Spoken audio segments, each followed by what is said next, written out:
Ассаламу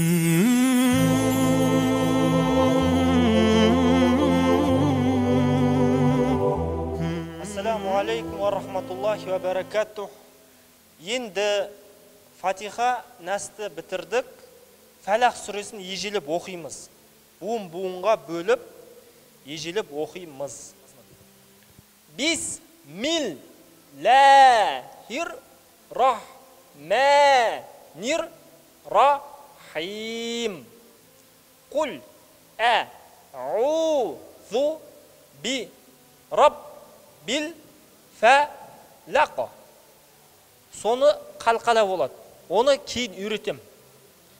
Мин шарри ма халақ.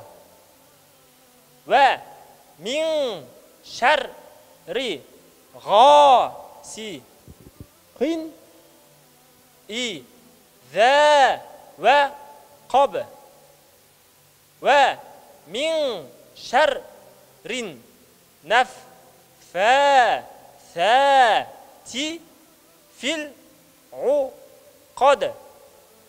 Ва мин шарри хасиди иза хасад. Ал енді Құранда жазылған үлгімен оқимыз. Бірақ бөлшек-бөлшек, буын-буындап оқимыз.